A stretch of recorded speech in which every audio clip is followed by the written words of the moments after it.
Imagine sitting across the table from the woman who replaced your mother, watching her straighten her cuffs while a lawyer reads your father's final words. That was the moment Corinne Langford understood exactly where she stood. When Thomas Whitaker died, everyone who knew him expected a fight. He was a self-made man, built his company with his hands, turned concrete and sweat into a small empire. People assumed his daughter would inherit at least some of it. But what happened in that lawyer's office wasn't a dispute. It was an erasure. Vivian got the house, the accounts, the company shares. Everything Thomas Whitaker spent a lifetime constructing transferred to a woman who had known him for 4 years and grieved him for approximately none of them. And Corinne? Corinne got a toolbox. A rusted, dented metal toolbox from the garage, with a sticky note attached bearing a storage unit address in her father's handwriting. Vivian's attorney was already organizing the transfer paperwork. Vivian herself was already checking her phone. Corinne walked out of that office with a toolbox under her arm and nothing else. They assumed she would disappear quietly. They assumed that was the end of it. But Thomas Whitaker was a builder. And builders never leave a structure without a foundation that no one else can see. This is the story of what was hidden inside. If this story's already got you hooked, hit that like button and share it with someone who deserves a great story. Subscribe now because what Corinne does next will make Vivian wish he'd never tried to grab the inheritance from her. The sky over the city was the color of old concrete the morning Corinne Langford pushed through the glass doors of Bassett and Associates, the same gray her father used to say meant the weather couldn't make up its mind. She was wearing the only black dress she owned, a backpack over one shoulder because she had driven straight from her apartment 3 hours away, and a look on her face that she had been trained since childhood to keep very still. Thomas had always said she had his eyes. Right now, those eyes were doing what they always did when something hurt badly enough. They were watching everything and giving nothing away. She had not expected much. She had told herself on the drive-in that she had not expected much. But there is a difference between bracing for disappointment and sitting in a mahogany-paneled room while a lawyer reads your father's name off a document and realizes, word by word, that you were not forgotten by accident. You were deliberately set aside. And the woman sitting at the head of the table in the cream silk blouse, the woman who never once looked up, had made sure of it. The conference room at Bassett and Associates smelled of leather and old wood. It was the kind of room that was built to make people feel small, high ceilings, heavy curtains, a long mahogany table that reflected the overhead lights like still water. Corinne took the seat nearest the door. Not because she planned to leave quickly. Just because sitting near the door had always made her feel slightly less trapped. Vivian was already there. She sat at the head of the table, which was not her place to sit, but no one said anything in a cream silk blouse and tailored gray trousers. Her hair was smooth. Her nails were done. She had a legal pad in front of her, already filled with neat handwriting, as if she had been preparing for this meeting for a long time. Beside her sat a man in an expensive suit who introduced himself as Mr. Holt, Vivian's personal attorney. He had the calm, steady look of someone who is being paid very well to stay calm and steady. Old Mr. Bassett sat at the other end of the table. He looked tired. He had been Thomas Whitaker's attorney for over 20 years, and right now he looked like a man who had lost a friend and was being asked to deliver the news. He read the will in a flat, careful voice. The house on Caraway Drive to Vivian. The investment accounts to Vivian. The shares in Whitaker Development to Vivian. The vehicles, the furniture, the remaining liquid assets, all of it, to Vivian, described throughout the document as his beloved wife. Corinne sat very still. She had told herself on the drive-in that she was prepared. She had rehearsed the moment in her head, coached herself not to react, not to give Vivian anything to smile about. But there is something about hearing your father's voice reduced to legal language, hearing the word daughter appear once and only once in a document that went on for 11 pages, that no amount of preparation can fully cover. The word came near the end. Mr. Bassett paused before he read it, just slightly, and in that pause Corinne felt the whole room shift. To my daughter, Corinne, I leave the toolbox currently located in the garage at 14 Hartwell Drive. The room was quiet for exactly 2 seconds. Then Vivian made a sound. It was not quite a laugh. It was something smaller and sharper, the sound a person makes when they are trying to hold a laugh in and not trying very hard. Mr. Holt looked at his legal pad. Mr. Bassett looked at his hands. Corinne looked at the table. She did not cry. She would not cry here, not in front of this woman, not in this room. She focused on a small scratch in the wood of the table in front of her, and she breathed slowly, and she stayed very still while Mr. Bassett finished reading and Vivian's attorney immediately began sliding documents across the table for signatures and transfer approvals, moving with the quiet efficiency of someone who had been ready for this moment long before today. Vivian stood to leave. She paused beside Corinne's chair and placed one hand briefly on her shoulder, a gesture that might have looked kind to anyone watching. He always said you were independent, Vivian said softly. I think this is what he meant. Then she walked out, Mr. Holt a half step behind her, and the door closed, and the room was suddenly very quiet. Corinne sat alone with old Mr. Bassett. He did not speak right away. He gathered his papers slowly, like a man thinking carefully about what to do next. Then he slid a small sticky note across the table. Just an address, handwritten in her father's familiar block print. Unit 14B. He still would not meet her eyes. Corinne picked up the note. She folded it once, tucked it into her pocket, and reached down for her backpack. She stood up.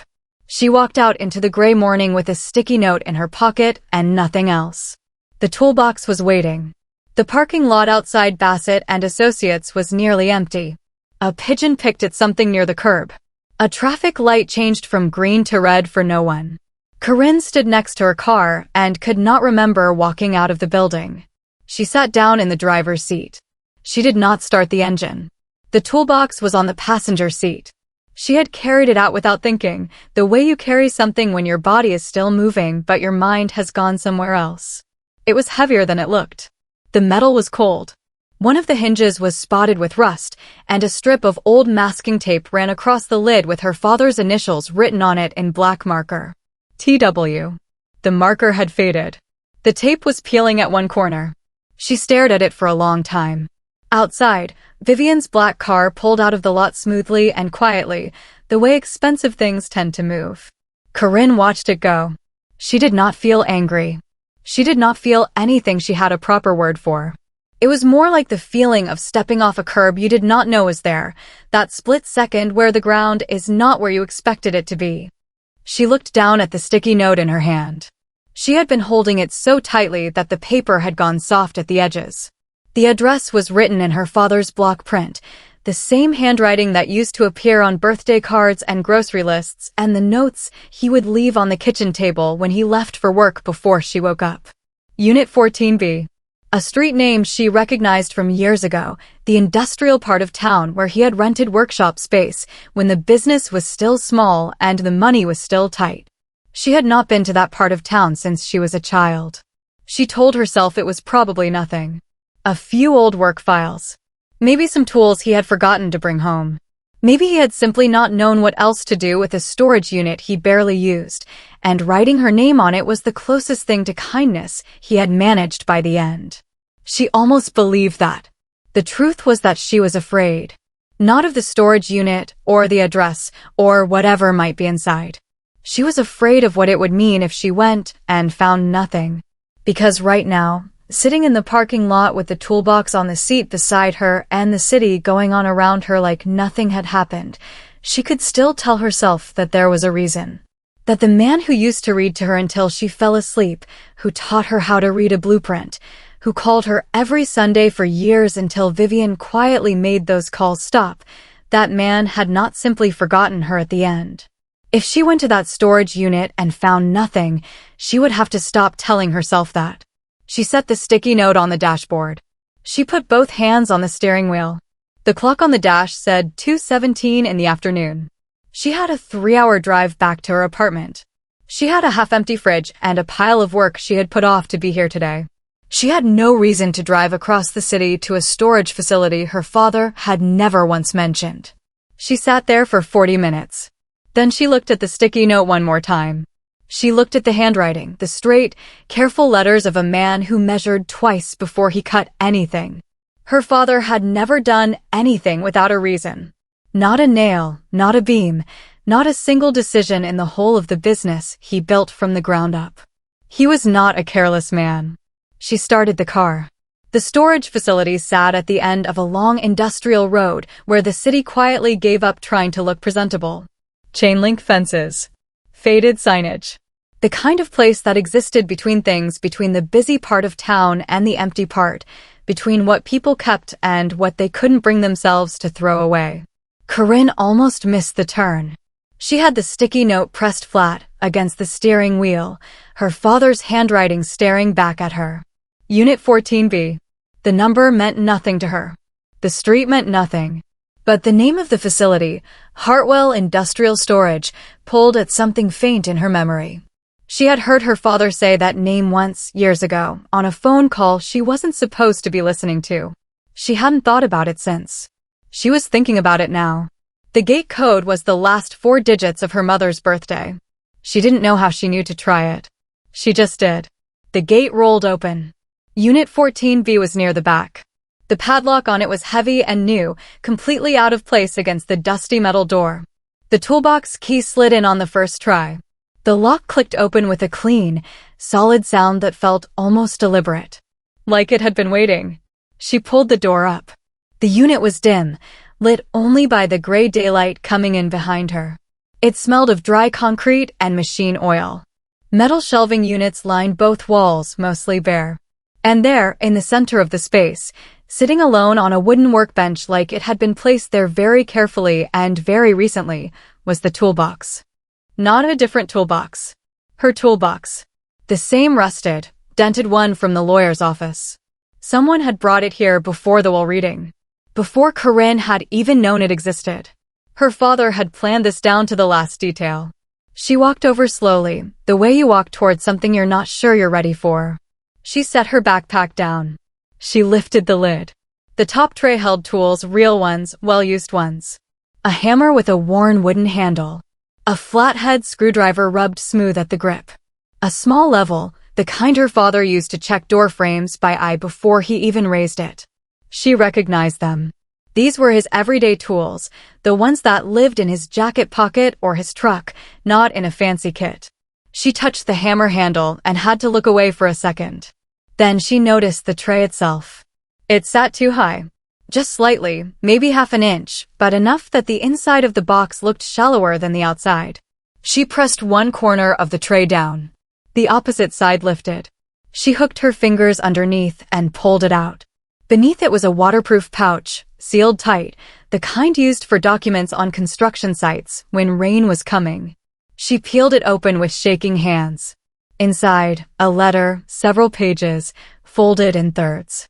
3 keys on a metal ring, each one labeled in small neat letters with a strip of masking tape. A hand-drawn map, actual paper, actual pencil, the lines careful and exact the way her father drew everything. And on top of it all, a single index card. 5 words written in her father's block capitals, the same way he used to label junction boxes and load-bearing walls. You came. Good girl. Now keep going. Corinne stared at it for a long time. She had spent the last 4 days telling herself, in the quiet and the dark of her apartment, that she had probably been forgotten. That the toolbox was exactly what Vivian had implied it was, a small, tired gesture from a man who had simply moved on. She had almost believed it. She had almost let that version of the story become the real one. She picked up the index card and held it against her chest for a moment. Then she unfolded the letter, sat down in the plastic chair by the door, and began to read. The plastic chair by the storage unit door was hard and cold, but Corinne didn't notice. She had pulled it close to the weak overhead light, and now she sat with the letter open across both knees, her hands still, her breathing slow. Her father's handwriting filled the page.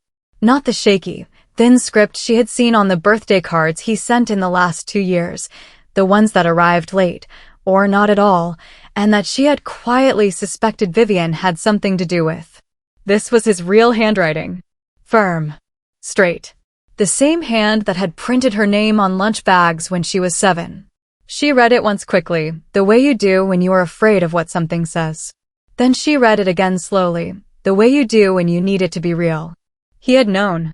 That was the first thing she understood. Within a year of the marriage, he had started to see the shape of what Vivian actually was. Not a wife. Not a partner. A plan. She had moved into his life the way a crack moves through a wall, quietly, steadily, and with the full intention of bringing the structure down. But Thomas Whitaker had spent 30 years working with structures. He knew how they failed. And he knew exactly how to stop it. He wrote that he couldn't confront her directly. If he had filed for divorce, Vivian's lawyers would have triggered a set of financial clauses buried in the marriage contract, clauses that would have frozen his accounts, stalled his company, and left Corinne with nothing to fight over. So he did what he had always done when a problem had no clean solution. He worked around it. Quietly. Patiently. Without showing his hand. He had started moving things 2 years before he died. Corinne pressed her lips together and kept reading. He wrote about the isolation, the missed calls, the messages that never reached her, the slow and careful way Vivian had built a wall between them while making it look like distance Corinne had chosen. He wanted her to know it was not her fault. He wrote that sentence twice, in a way that made it clear he knew she would need to read it more than once. He wrote, "I should have called more. I should have pushed harder. I told myself I was protecting you by staying quiet. I think I was also afraid. That is on me, Corinne. Not on you." She had to stop reading for a moment. Outside the storage unit, a car passed on the road. Somewhere further down the row of units, a metal door rattled in the wind. The light above her buzzed faintly. Corinne stared at the floor until the tightness in her chest loosened enough to breathe properly, and then she looked back at the page. He told her about the map. He told her what she would find in the second unit, not in detail, but enough. He said the envelope with her name on it had been prepared with a lawyer he trusted, someone Vivian had never met and never knew about. He said the folder at the back of the shelf was the most important thing in the room. He said she should read it carefully and then call someone named Dex, whose number was written on the inside back cover of the document case. The last paragraph was short. "You were never an afterthought. Not for one day. I built all of this for the same reason I built everything, because I wanted you to have something solid to stand on. The toolbox was your grandfather's first. Then mine. Now yours. That is not nothing. That is everything I know how to say." Corinne folded the letter along its original creases. She held it in both hands for a long moment. Then she tucked it carefully into the front pocket of her backpack, next to her phone and the ring of 3 keys. She wiped her face with the back of her hand. She stood up. She picked up the map. She walked back to the second unit number written in the corner. She had somewhere to be. The map was hand-drawn on the back of an old invoice, the kind her father used to carry in his shirt pocket when he was out on a job site. The lines were clean and precise. No wasted marks. Just the way Thomas Whitaker did everything. Corinne sat with it on her knee for a moment, smoothing the creases. Then she stood up, tucked it into her jacket, and drove. The second location was 12 minutes from the first, deeper into the industrial district, past a row of old machine shops and a chain-link yard full of salvaged pipe fittings. The facility was smaller than the first, no signage out front, just a number on the gate post and a keypad that accepted the 4-digit code written at the bottom of the map. Her father's birth year. Of course it was. The unit was at the far end of a narrow corridor. No windows. A single overhead bulb that buzzed to life when she hit the switch. The air inside was cool and dry, the kind of controlled dry that costs money to maintain. That told her something before she even looked around. The shelving units ran floor to ceiling on both sides. Every item on them was labeled, sealed, or boxed in a way that made it clear nothing here was stored by accident. This was not a room where things were put away. This was a room that was built. On the left shelf, 4 hard drives sat in individual anti-static cases, each one marked with a date range in black marker. On the shelf below them, 2 fireproof document cases with combination locks, the combinations written in her father's handwriting on a piece of card taped to the inside of the unit door, where only someone who had already opened it would think to look. On the right side, a legal envelope. Her name on the front, but not her full name. Not Corinne Whitaker. Corinne Langford. Her mother's maiden name. The name she had quietly started using again after the wedding, when the Whitaker household stopped feeling like somewhere she belonged. He had known that. He had paid attention to that. She held the envelope for a long moment without opening it.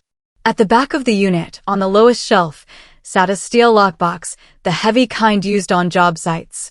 It was padlocked. The second key on the ring opened it. Inside, wrapped in cloth and packed tightly, were bearer bonds. She didn't know the exact figure yet. That would take decks and a careful count. But even at a glance, the stack was deep. $2 million, she would later learn. Maybe a little more. She sat down on the cold floor of the unit with her back against the shelving and the lockbox open beside her. She wasn't crying. She was past crying for now. She was doing the thing her father had taught her without ever sitting her down to teach it. She was looking at what was actually in front of her, not what she had expected to find. He had been building this for 2 years. Maybe longer. While Vivian was redecorating the house and scheduling lunches and positioning herself as the devoted wife of a wealthy man, Thomas Whitaker had been quietly moving the Rail foundation somewhere safe. Somewhere his daughter could find it. Somewhere that required her to come inside rather than walk away. She almost hadn't come. She had sat in that parking lot and nearly convinced herself it wasn't worth it. That thought settled over her now like cold water. She reached back to the shelf above her head and pulled down the last item she hadn't opened yet, a manila folder, thick with papers, resting flat at the back of the top shelf. No label on the spine. Just 3 words on the front cover, written in red marker in her father's firm block letters. Vivian, the truth. Corinne set it on her lap. She looked at it for a few seconds. Then she opened it.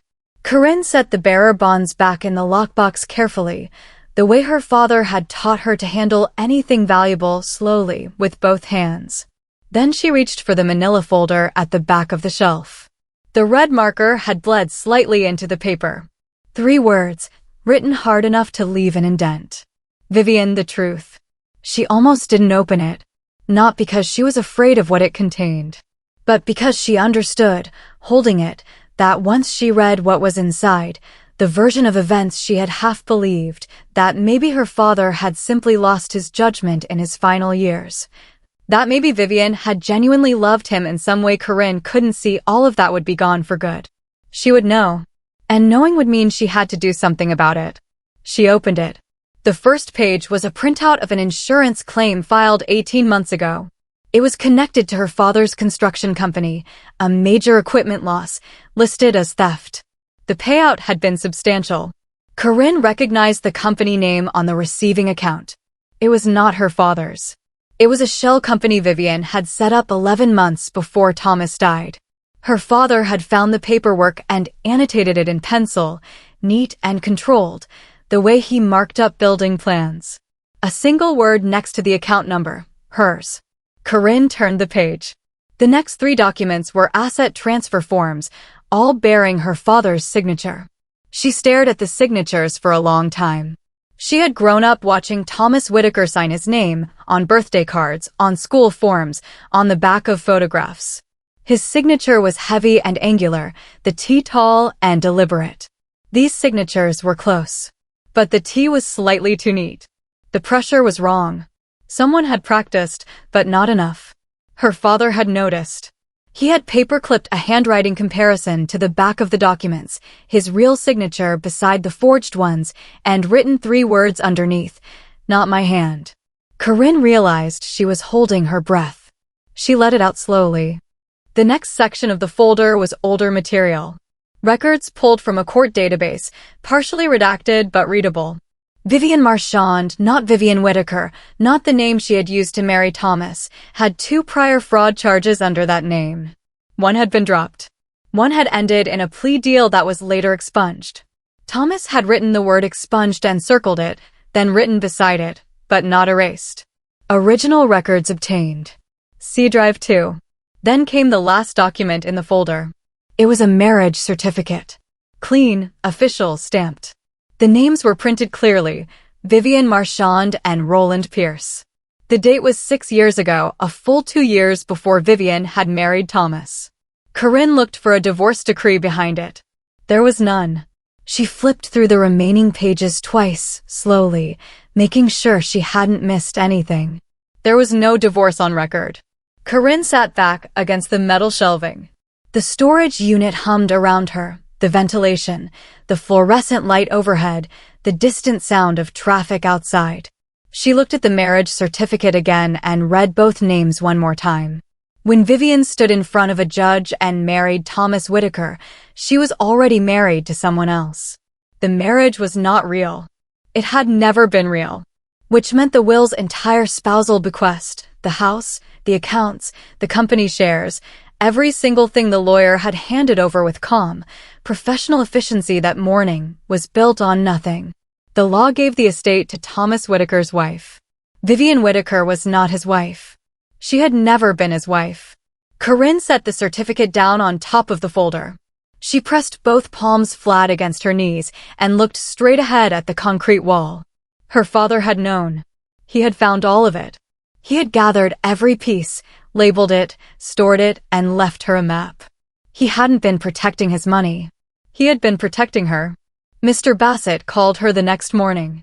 Corinne was sitting on the floor of her apartment with the folder open in front of her and 3 empty coffee cups beside her. She hadn't slept. Every time she closed her eyes, she saw Vivian's hand patting hers on the way out of the office. He always said you were independent. She picked up on the first ring. Bassett didn't waste time. His voice was low and careful, like a man speaking near a door he wasn't sure was fully closed. He told her he couldn't help her directly.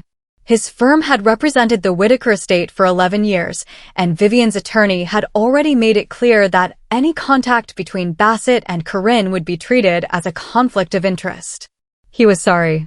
He meant it, she could hear that much. But before he hung up, he said one more thing.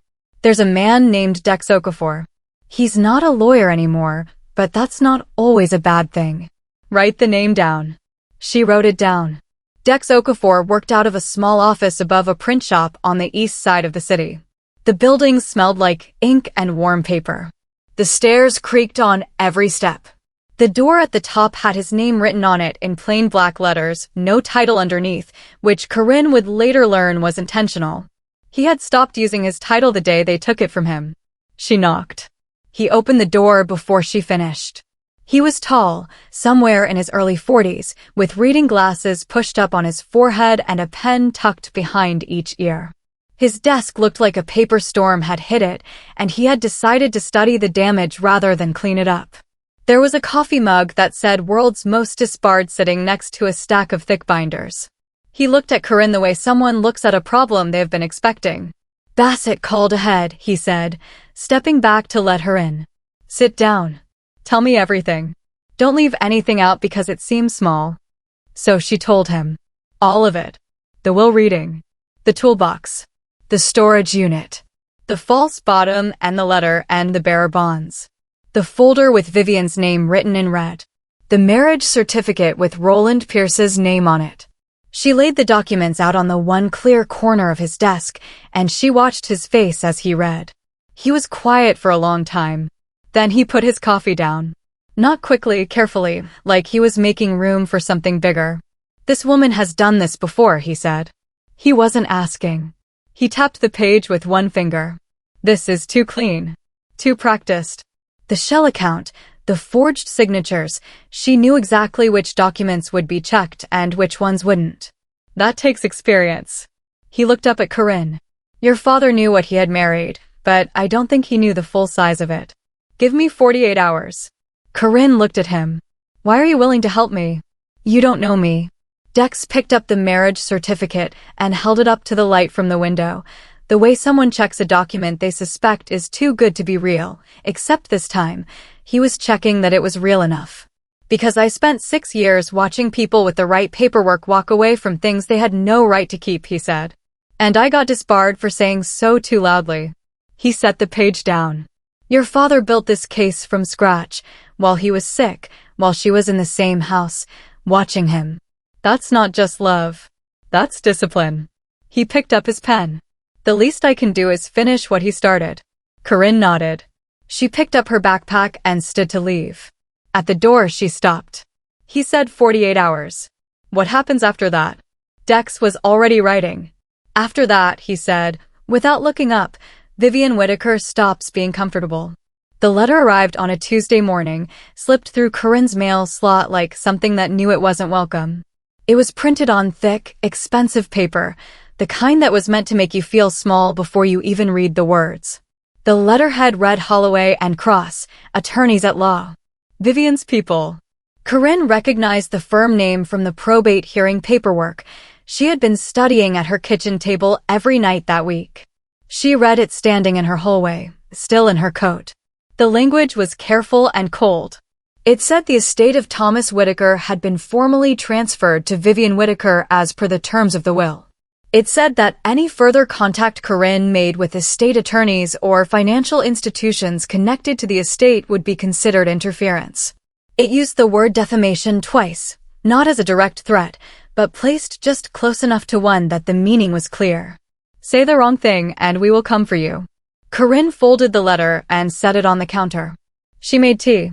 She stood at the window and watched a delivery truck back slowly down her narrow street. She breathed. Then her phone rang. She didn't recognize the number, but she answered it anyway. Corinne. The voice was warm. Smooth. The voice of someone who had practiced sounding reasonable for a very long time. It's Vivian. Corinne said nothing. I know things have been difficult, Vivian continued. Losing your father, it affects people in different ways. I understand you're hurting. I am too. A small pause, perfectly timed. I've been speaking with my attorney, and I want you to know that none of this has to be painful. We are family, after all. Corinne looked at the folded letter on her counter. I'd like to offer you something, Vivian said. A goodwill gesture. $30,000 transferred directly to your account in exchange for a simple release form. It just confirms that the estate has been settled fairly and that you have no further claims. Another pause. It would let you move on, Corinne. Start fresh. I think that's what your father would have wanted for you. There it was. What your father would have wanted. Corinne had been waiting for those words. Vivian used them like a key she thought still worked. I'll think about it, Corinne said. Of course, Vivian said warmly. Take a few days. Corinne hung up. She stood very still for a moment. Then she picked up the letter again and read it one more time slowly. Something had shifted in her chest, not anger exactly, but something harder than sadness. A kind of clarity. Vivian had made 2 mistakes in the space of one morning, and she didn't even know it. The letter told Corinne that Vivian's attorneys had flagged that the storage facility had been accessed, because why else send the letter now, nearly 2 weeks after the will reading? And the phone call told Corinne something even more useful. Vivian was not as calm as she looked. People who were completely safe did not call their husbands' daughters to offer them $30,000 to go away quietly. $30,000. Out of an estate worth millions. Corinne thought about the bearer bonds in the steel lockbox. She thought about the red marker on the manila folder. She thought about her father's block capital handwriting on the index card. You came. Good girl. Now keep going. She picked up her phone and called Dex. He answered on the second ring. She called me, Corinne said. I know, Dex said. My contact at the records office told me her team pulled a report on the storage facility's access log yesterday afternoon. She's scared, Corinne said. She's scared, Dex agreed. Which means we need to move faster than she does. Can you come in tomorrow morning? Corinne looked out the window again. The delivery truck was gone. The street was quiet and gray and ordinary, and somewhere across the city, Vivian Whitaker was sitting in Corinne's father's house, waiting for an answer. I'll be there at 8, Corinne said. Dex called at 7 in the morning, 2 days after Corinne had handed him the folder. She was still in bed, still in the same oversized sweatshirt she had been wearing since she got back from the storage unit, staring at a water stain on the ceiling like it owed her an explanation. I need you to come in, he said. No greeting. No apology for the hour. I found something. His office above the print shop smelled like coffee and old paper. Dex was already at his desk when she arrived, 3 separate browser windows open and a stack of printed documents held together with a binder clip. He did not offer her a seat. He just turned the monitor toward her. Her real name is Vivian Marchand, he said. Whitaker was her married name. Before that, she was Vivian Crane. Before that, Vivian Marchand. She has been changing her last name the way other people change phone cases. Corinne pulled up a chair. Dex pointed to the first document. It was a death notice from a Connecticut newspaper, dated 3 years ago. A retired electrical engineer named Howard Gill, aged 67, had died of cardiac arrest. Survived by his wife of 18 months, Vivian Gill. His adult children from a previous marriage had contested the estate. They lost. Howard's assets had transferred in full to the wife, who sold the house within 4 months and left the state. She was gone before the grass grew back on his grave, Dex said. He clicked to the next window. A court filing from Phoenix, Arizona, 2 years before Howard. A widowed architect named Paul Deering. His daughter had filed a fraud claim against a woman named Vivian Crane, alleging that she had manipulated Paul into changing his will during a period of medical decline. The case was dismissed. Insufficient evidence. Vivian had already moved on by the time the filing was processed. Thomas was her third, Dex said. He leaned back in his chair and crossed his arms. That we know of. There could be others further back that I haven't found yet. Corinne looked at the photographs beside each name. Howard Gill, Paul Deering, Thomas Whitaker. 3 men who worked with their hands. 3 men who built things. 3 men who were kind enough, or trusting enough, or simply tired enough to let someone in. She picks the same type, Corinne said quietly. Every time, Dex said. Self-made. Older. Private. Not the kind of man who talks about his finances at dinner parties. Not the kind of man whose friends would notice the warning signs because he wouldn't tell his friends there were warning signs. He paused. Your father noticed, though. That's the difference. He noticed and he didn't say a word. He just started building. Corinne looked down at the desk. She thought about her father in that workshop, alone, quietly putting things in order. She thought about how long he must have been carrying it. How careful he must have had to be, every single day, living in the same house as a woman he knew was planning to rob him, showing nothing on his face. Howard Gill's daughter never got justice, Dex continued. Paul Deering's daughter ran out of money before the case got anywhere. Your father made sure you wouldn't have the same problem. He tapped the binder clip documents. He didn't just leave you evidence against Vivian. He left you a finished case. All we have to do is walk it into a courtroom. Corinne picked up the printed photo of Howard Gill. He looked like someone's grandfather. Warm eyes, a slightly crooked smile, the kind of man who fixed things around the house on weekends.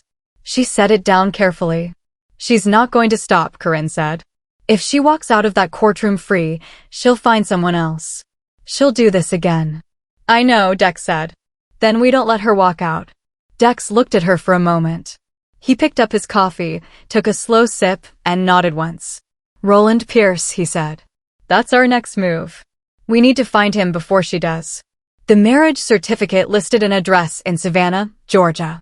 That was all they had, a street name, a city, and a man who had probably spent the last 6 years assuming he was a free agent without ever checking the paperwork. Dex made 3 calls. By the following morning, he had a current address, a place of work, and a first name confirmation. Roland Pierce, age 54, worked at a small boatyard on the edge of the Savannah River. He had lived in the same rented house for 4 years. He had no criminal record, no outstanding debts, and no known connection to anyone in Vivian's current life. He was, by every measure, a man who had simply moved on and never looked back. He doesn't know, Dex said, leaning against his desk with his arms crossed. People who know they're still married don't stay this easy to find. Corinne looked at the printed address in her hand. What if he won't help? Then we ask him again, Dex said simply. We're not asking him to do anything except tell the truth. That's usually easier to sell than people think. They flew out on a Wednesday morning. Corinne sat by the window and watched the clouds and didn't say much. She had her father's letter folded in the front pocket of her backpack, the way she had carried it every day since the storage unit. Not because she needed to read it again. Just because it helped to know it was there. Savannah was warm and slow in a way that felt strange after the sharp, gray mood of the past 2 weeks. Spanish moss hung from the trees along the waterfront. The boatyard smelled of salt water, engine oil, and cut wood, a smell that caught Corinne off guard because it was close, just slightly, to the smell of her father's workshop. They found Roland Pierce on the dock, sanding down the hull of a small sailboat with the focused, unhurried movement of a man who did careful work and took his time with it.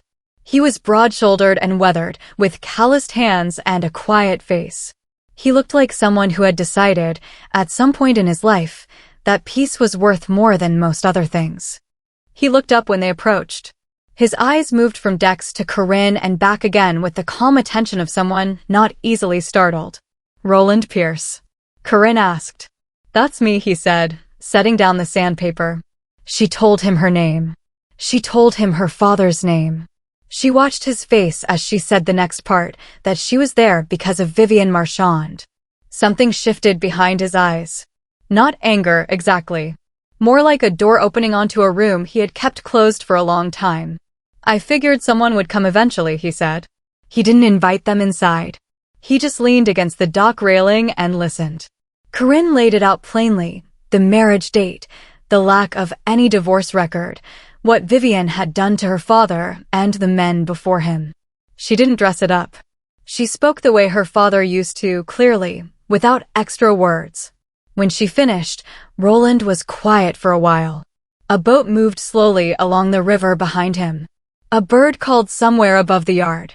He picked up Corinne's phone when she offered it and looked at the photo of Thomas Whitaker she kept on it, the one from 3 summers ago, her father standing in front of a building he had just finished, squinting into the sun in his worn work jacket. "He looks like a decent man," Roland said. "He was," Corinne said. Roland handed the phone back. He looked out at the water. Then he looked at Corinne with the steady, direct eyes of someone who had already made up his mind. "What do you need me to do?" When they told him, show up, tell the truth, answer 3 questions, he nodded once, the way a person nods when a job turns out to be simpler than expected. "Tell me when and where," he said. "I'll be there."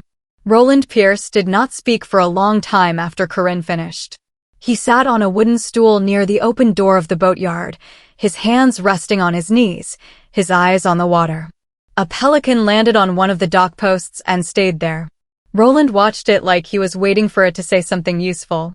Corinne had laid everything out on the small folding table between them. The marriage certificate. The dates. The printed timeline Dex had built showing Vivian's trail from Phoenix to Connecticut to Thomas Whitaker's front door. She had spoken clearly and without rushing, the way you speak when you know the truth is strong enough to stand on its own. Now she waited. Roland picked up the marriage certificate and looked at it the way a man looks at an old bill he thought he had already paid. He turned it over. He set it back down. "I sent her 2 letters," he said. "After she left. Never got anything back." He rubbed the side of his jaw. "I figured she got the paperwork done somewhere. People do that. Move on, clean it up quietly. I didn't chase it." "She didn't clean it up," Corinne said. "There is no record of a divorce. We checked 3 states. Roland nodded slowly. He was not surprised, exactly. He looked like a man who had suspected something was loose in the wall for years and had just watched someone pull it open. Dex leaned forward. "Mr. Pierce, we are not asking you to do anything difficult. We are asking you to walk into a courtroom and answer 3 questions honestly. That is all." "And that ends it for her?" Roland asked. "It ends her claim to the estate," Corinne said. "Everything she took from my father, the house, the accounts, all of it, it goes back. Because if your marriage was never dissolved, her marriage to him was never legal. The will leaves everything to his wife. She was never his wife." Roland looked at Corinne then. Really looked at her.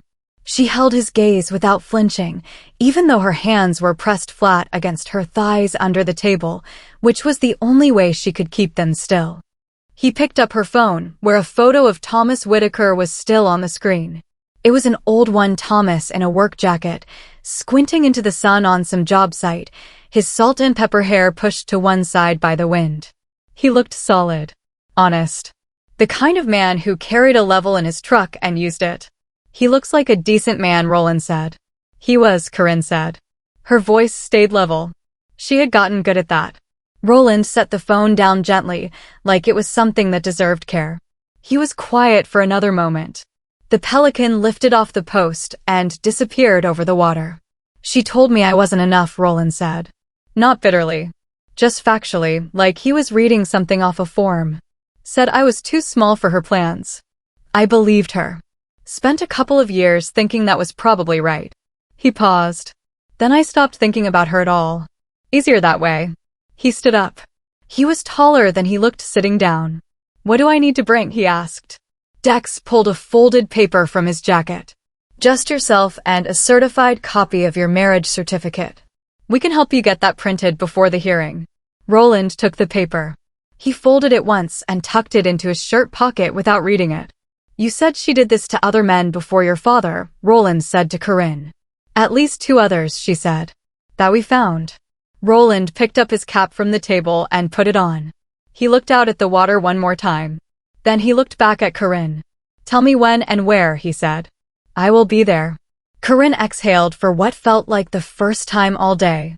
Corinne did not sleep much the night before the hearing. She sat at her kitchen table with her father's letter spread flat in front of her.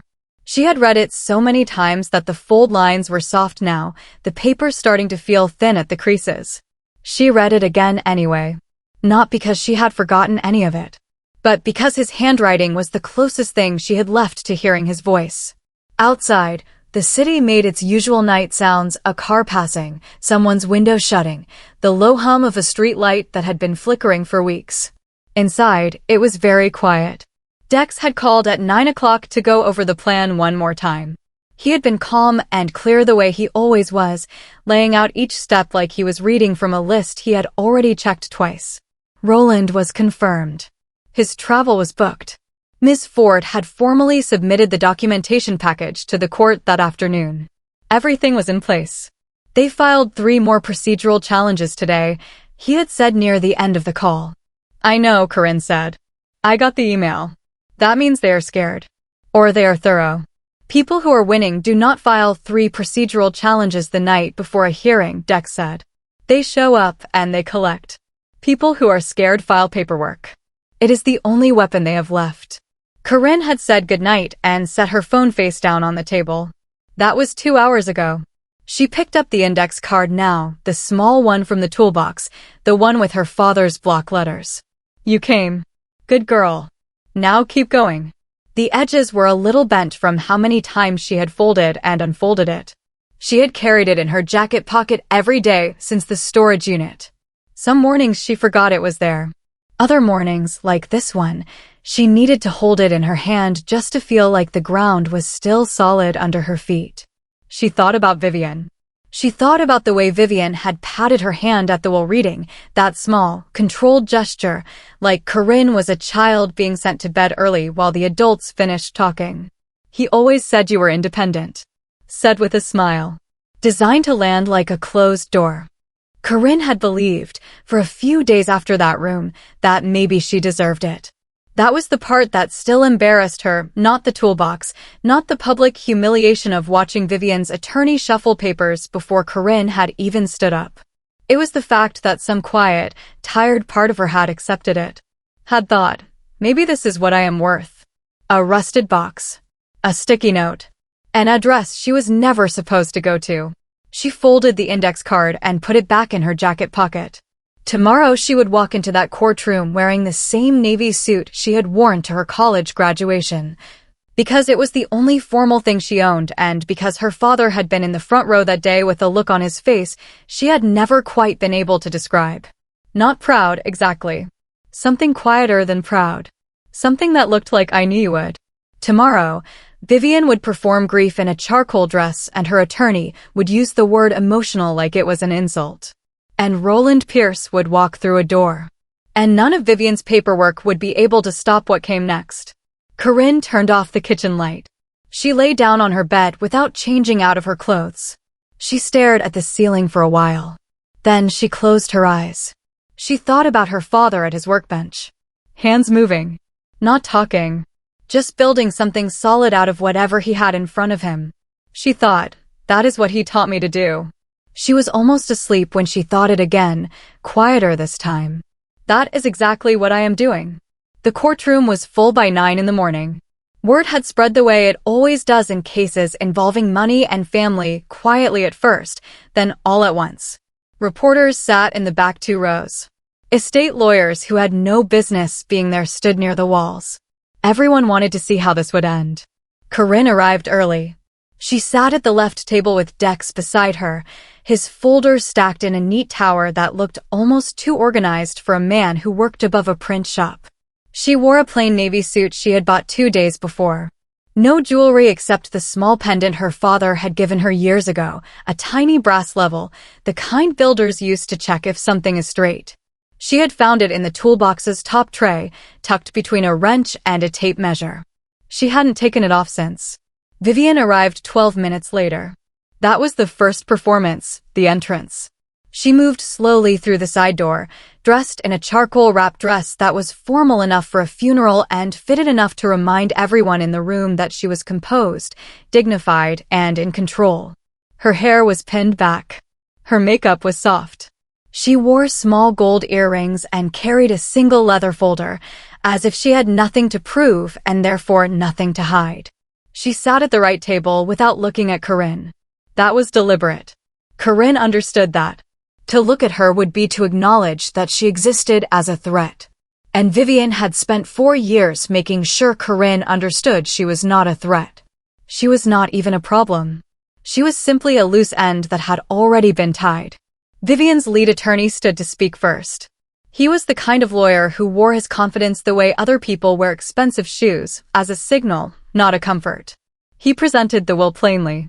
He described Thomas Whitaker as a man who had made his wishes clear, and Corinne's challenge as something sad and predictable. He used the phrase emotional response twice. He said a difficult inheritance, with the same tone a doctor uses when delivering news he has delivered many times before, practiced, steady, and just warm enough to seem kind. Vivian dabbed at the corner of her eye with one finger during the opening. Just once. Just enough. Corinne watched her. She had spent a long time being unsettled by Vivian, by the smoothness of her, the way she always seemed to be standing on solid ground while everyone around her was searching for footing. But something had shifted in Corinne over the past 2 weeks.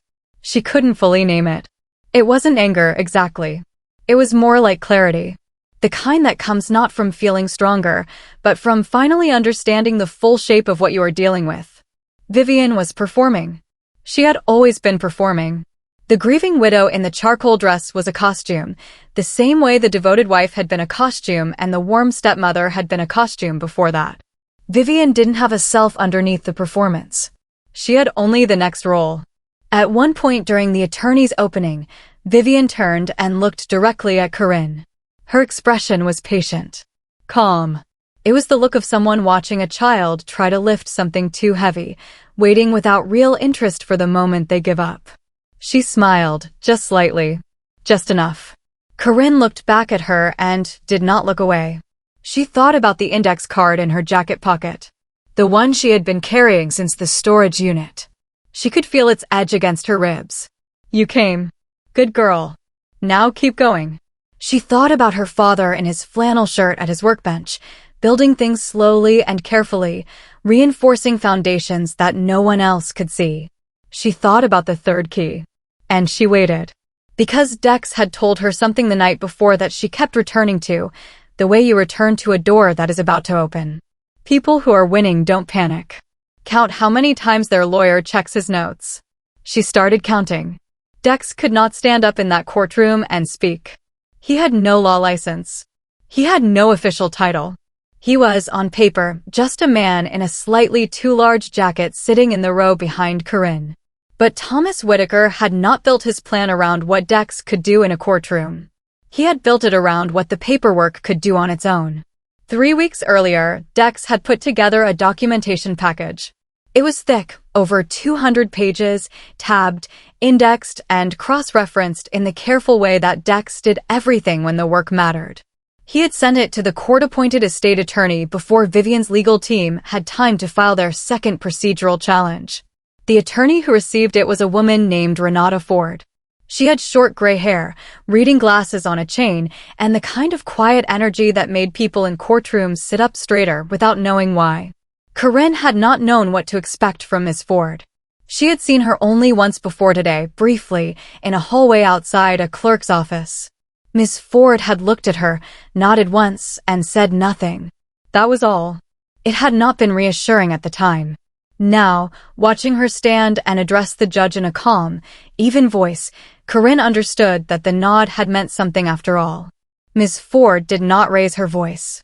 She did not use dramatic language. She simply told the court, in plain and careful words, that the will before them assigned the estate of Thomas Whitaker to his wife. And she said that she had, in her review of the submitted documents, found reason to question whether any legal marriage between Thomas Whitaker and the woman currently claiming that title had ever truly existed. The room shifted. It was a small shift, a few people leaning forward, a journalist in the gallery writing something fast, but Corinne felt it like a change in temperature. Vivian's lead attorney stood up immediately.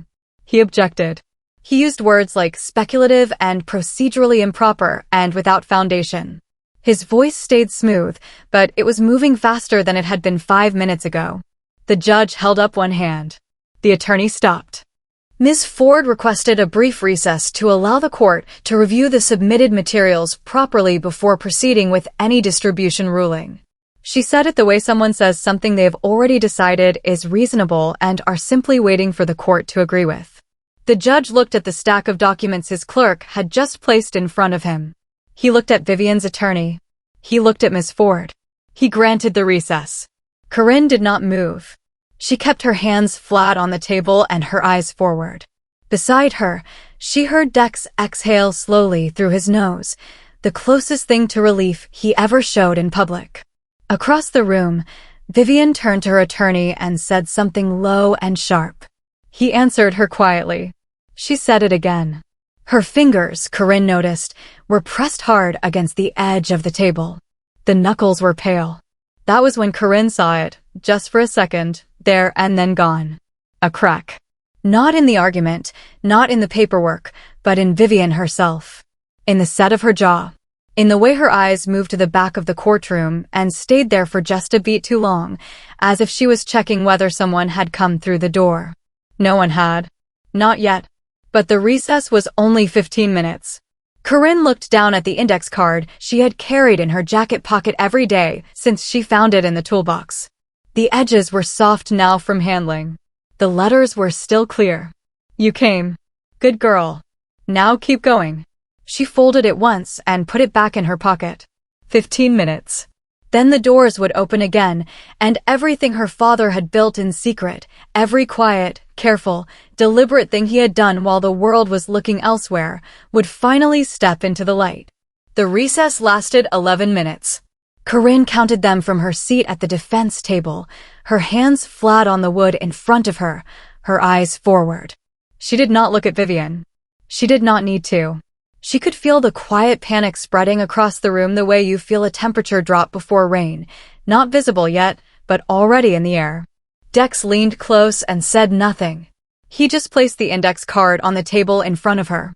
Her father's handwriting. You came. Good girl. Now keep going. She left it there where she could see it. The judge returned. The room stood, then sat. Miss Ford straightened her papers. Vivian's lead attorney whispered something to his client, and Vivian gave a very small nod, the kind of nod that was meant to look calm, but arrived about 2 seconds too late to be convincing. Miss Ford stood. She addressed the judge in the same even voice she had used all morning. She said that the defense had one witness to call. She said his name clearly, so that everyone in the room could hear it. Roland Pierce. The doors at the back of the courtroom opened. Corinne heard the sound before she saw him, the soft, steady rhythm of unhurried footsteps on a wooden floor. Not the walk of someone performing confidence. The walk of someone who had simply decided to show up and tell the truth, and found that decision surprisingly easy once he had made it. Roland Pierce was not a dramatic man. He wore a clean flannel shirt and dark trousers. His hair was cut short and going gray at the sides. His hands, as he walked past the gallery, were the hands of someone who had worked with them for a long time, rough at the knuckles, steady at the wrist. He looked like a man who fixed things for a living and took that work seriously. He did not look at Vivian as he passed her table. But Vivian looked at him. Corinne watched it happen. She watched the color leave Vivian's face the way water drains from a glass, fast, and then completely gone. Vivian's lips parted. Her hand, resting on the table beside her legal notepad, pressed down so hard the tips of her fingers turned white. For one full second, the mask that had held for 4 years, through a funeral, through a will reading, through an entire morning of courtroom performance, showed every crack underneath it. Then Vivian looked away. She straightened in her chair. She touched the gold bracelet on her wrist, once, like a reflex. But Corinne had seen it. So had half the room. Roland took his seat on the witness stand. He was sworn in. Ms. Ford approached and asked him 3 questions in a quiet, unhurried way, the way you ask questions when you already know the answers and just need the room to hear them said out loud. Was his name Roland Pierce? Yes. Had he married a woman named Vivian Marchand in 2018? Yes, he had. Had he ever signed, received, or been presented with any form of divorce paperwork since that date? He paused for just a moment, not out of doubt, but out of the particular patience of a man who wants to be precise. Then he said, no, he had not. The courtroom was very quiet. Vivian's attorney was on his feet immediately, asking to cross-examine. The judge allowed it. The attorney asked Roland several long, complicated questions that were clearly designed to make a simple thing sound uncertain. Roland answered each one the same way, plainly, without heat, without hesitation. He was not there to hurt anyone. He was just there because a young woman had shown him a photo of a decent man and asked him to tell the truth. So he did. When the cross-examination ended, Roland Pierce stepped down from the stand. He walked back toward the doors the same way he had arrived, steadily, without performance. This time, he glanced once at Corinne as he passed. He gave a single, small nod. She nodded back. Vivian's lawyer was on his feet before the recess had fully ended. He asked the judge for time, just a few minutes, he said, to consult with his client. His voice was steady, but his hands were gathering papers too quickly, the way hands do when the mind behind them is already running. The judge said no. The courtroom went very still. Vivian turned to her lawyer and said something low and sharp. He shook his head once. She said it again, louder this time, and a few people in the gallery leaned forward without meaning to. The judge tapped his gavel, not hard, just once, a single clear sound that meant, I will not ask again. Ms. Ford stood and addressed the court in the same calm voice she had used all morning, as if none of what was happening around her was unusual at all. She submitted the insurance fraud documents as additional evidence. She asked the court to suspend all estate transfers immediately, pending a full criminal review. She cited the forged signatures. She cited the shell account. She cited Roland Pierce's testimony, which was now part of the official record. She sat back down. Vivian stood up. She had not been recognized by the court. She had not been asked to speak. But she stood up anyway, and for a moment the room held its breath, because even now, even with Roland sitting 10 feet away from her, even with her name on 2 marriage certificates at the same time, she still looked like someone used to being listened to. Her posture was straight. Her chin was level. For years of careful performance does not disappear in an instant. But her voice came out wrong. It was too fast and too high, and the words she chose were the wrong ones. Something about the documents being taken out of context, something about Corinne having always been difficult, something about what Thomas would have wanted. She said his name like it belonged to her. She said my husband, and the 2 words landed in the room like stones dropped into still water. The judge told her to sit down. She did not sit down. The bailiff moved from his position near the wall. He did not rush. He walked the way people walk when the outcome is already decided and there is no reason to hurry. Vivian took 1 step back, then another. Her lawyer put a hand on her arm, and she shook it off, and that small movement, that one sharp shake, was the moment the last of it broke. Because Corinne had seen Vivian walk into rooms for 4 years. She had watched her adjust her expression before opening doors, soften her eyes before speaking to Thomas, arrange herself the way you arrange furniture, purposefully, with the audience in mind. Vivian had never once, in 4 years, done anything that was not calculated. The shake was not calculated. It was just a woman who had run out of road. Corinne did not feel triumphant. That surprised her. She had imagined this moment in the storage unit, and in the car on the way to Savannah, and at her kitchen table the night before. She had imagined it would feel like something being corrected, like a door finally closing on a cold room. Instead, it felt quieter than that. It felt like watching something end that should have ended a long time ago. The bailiff reached Vivian. There were a few more words exchanged that Corinne couldn't fully hear. Then Vivian sat down, and the composure she put back on her face in those last seconds was a thin and tired thing, nothing like the real version. Just the shape of it, with nothing inside. The judge spoke. The estate distribution was suspended. All assets were frozen pending investigation. The district attorney's office would be contacted before close of business. Ms. Ford made a note. Dex exhaled slowly beside Corinne, the first sound he had made in 20 minutes. And Corinne looked down at her hands, which were completely steady, and thought of her father at his workbench, patient and quiet and always building toward something. The judge's ruling came down just after 2 in the afternoon. The estate distribution was suspended. All assets were frozen pending a full legal review. Vivian's attorneys asked for time to file an appeal. The judge gave them a look that made clear she had already read everything in Ms. Ford's submission, twice, and denied the request without blinking. Corinne sat very still at the defense table and let it land slowly, the way rain soaks into dry ground. It was not over yet. She knew that. Dex had told her that morning, a suspension is not a victory. A suspension is a door opening. What matters is what walks through it next. What walked through it next was the district attorney's office. Within 3 days of the hearing, investigators had opened a formal case into the insurance fraud. The paper trail Thomas had built was clean, dated, and impossible to argue with.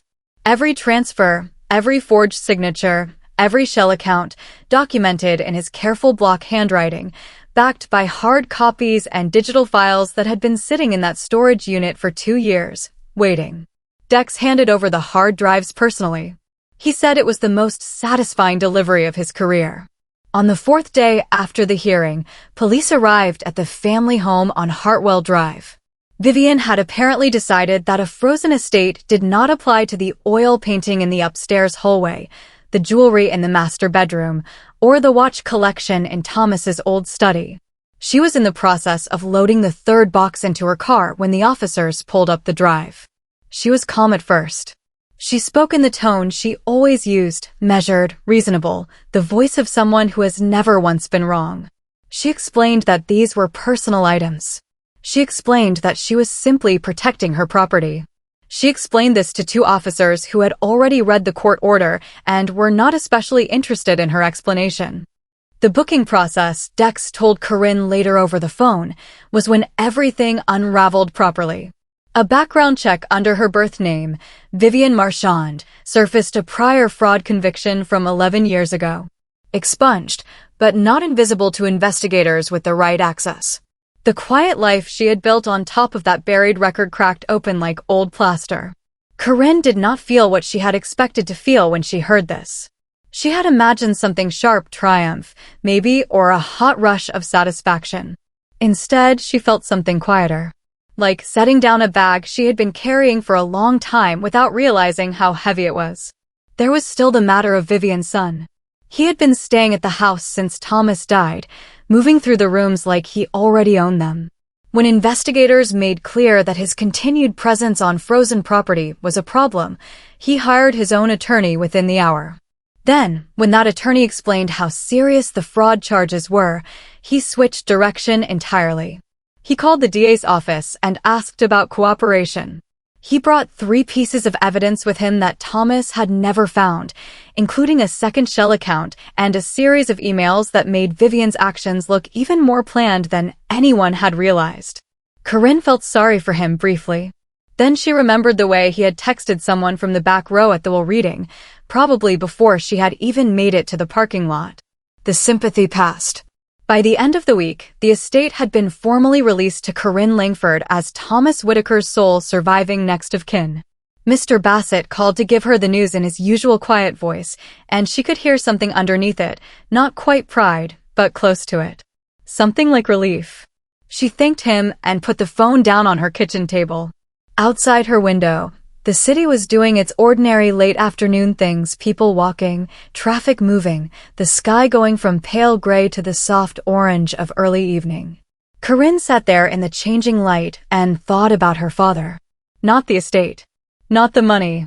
Just him. He had known it would come to this. He had built it so that it would. The estate was released to Corinne Langford on a Tuesday morning. Mr. Bassett called her at 8 o'clock, and his voice had a warmth in it that she had not heard since before her father died. She sat on the edge of her bed in her apartment and listened as he read out the numbers. When he finished, she said thank you, set the phone down, and stared at the wall for a long time. She was, on paper, a millionaire. The thought felt like a coat that belonged to someone else. The first thing she did was call Dex. Not to celebrate, just to say it was done. He picked up on the second ring and said, simply, "Your dad would be proud." She didn't trust her voice enough to answer that. She just said she would be in touch soon, and hung up. The second thing she did was drive to the family home on Hartwell Drive. Not to move in.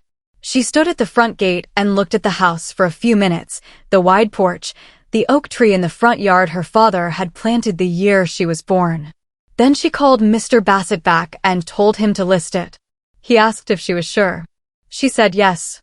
The money from the sale would go into a scholarship fund for trade school students, welding, carpentry, electrical work, plumbing. Thomas Whitaker had started with his hands. It seemed right that his name should open doors for people who were starting the same way. Mr. Bassett was quiet for a moment. Then he said it was the finest thing he had heard in 40 years of law. She paid Dex more than he asked for and offered him a retainer besides a monthly agreement to help other families who found themselves in contested estate situations and couldn't afford the lawyers Vivian had used. Dex argued about the amount for approximately 30 seconds before accepting. She suspected he had been hoping she would offer. She took care of Roland Pierce's legal costs, all of them, without him asking.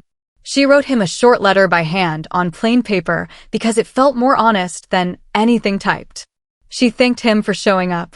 She told him that what he did took something real and that her father would have respected him for it. 3 weeks later, a postcard arrived at her apartment. A photograph of a harbor at sunset, boats sitting still on flat water.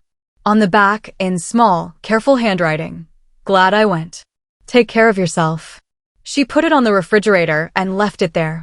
She moved out of her apartment and into a modest house a few miles from her father's old work district. It had a small yard and a garage, which mattered to her in a way she couldn't quite explain yet. The ceilings were low and the floors were a little uneven, and it was nothing like the Hartwell Drive house. It felt like somewhere a person could actually live. She kept the toolbox on the kitchen counter. Not as decoration, she used it.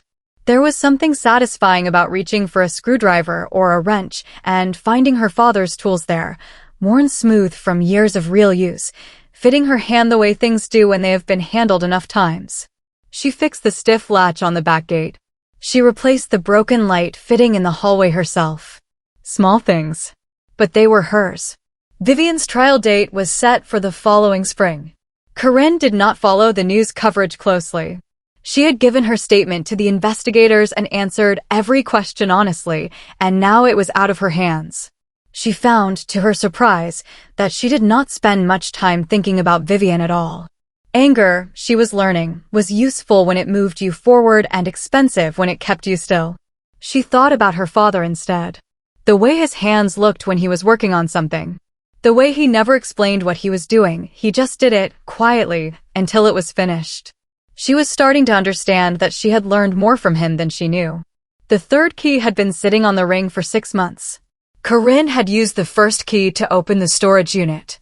The second had unlocked the document case inside the cache. But the third, smaller than the others, with a faded orange tag her father had written on in pencil, she had never been able to make out the address clearly enough to be sure. It had taken Dex 3 weeks of digging through old lease records to finally find it. a rented garage space in the industrial district.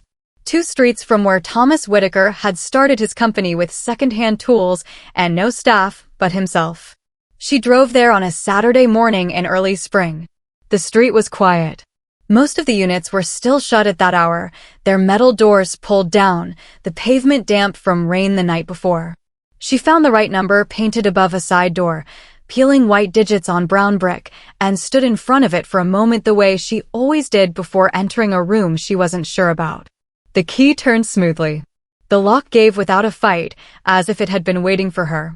Inside, the air smelled of sawdust and machine oil. Her father's smell. She had forgotten that until this exact second, and the memory hit her before her eyes had even adjusted to the dim light. His workbench ran the length of the far wall. His tools hung above it on a pegboard, each one placed on its own labeled hook, hammers by size, chisels in a row, levels stacked flat. He had always said a messy workshop meant a messy mind. The concrete floor had a faint dust of wood shavings near the bench that no one had swept because no one had been in here since him. Corinne walked slowly. She did not rush. She ran her hand along the edge of the workbench and felt the old scratches and burn marks in the wood, every one of them a story she would never fully know. Then she saw the envelope. It was sitting in the center of the bench, held flat by a small wrench placed across the top, deliberately, carefully, the way her father placed everything. A plain white envelope with her name on the front. Just Corinne. No last name. No address. Written in his block print, the letters even and certain. Her hands were steady as she picked it up. She was not sure why. 6 months ago, her hands had shaken opening a sticky note. But something had changed in her since then, something had settled, and she felt it now as she broke the seal. Inside was a single sheet of paper. Not a document. Not a map. Not instructions. One line. I always knew it would be you. Dad. Corinne stood at her father's workbench and read those 8 words 4 times. Then she sat down on his old wooden stool, the one with the cracked seat he had always meant to replace and never did, and she held the paper in both hands and let herself feel the full weight of it. Not the money. Not the legal victory. Not the image of Vivian being led out of the family home in handcuffs while the officers waited politely for her to finish arguing. Just this. 8 words from a quiet man who had shown love the only way he knew how, not by saying it loudly, but by building toward it. Carefully. Deliberately. One hidden layer at a time. She had spent most of her life wondering if she mattered to him. Now she knew.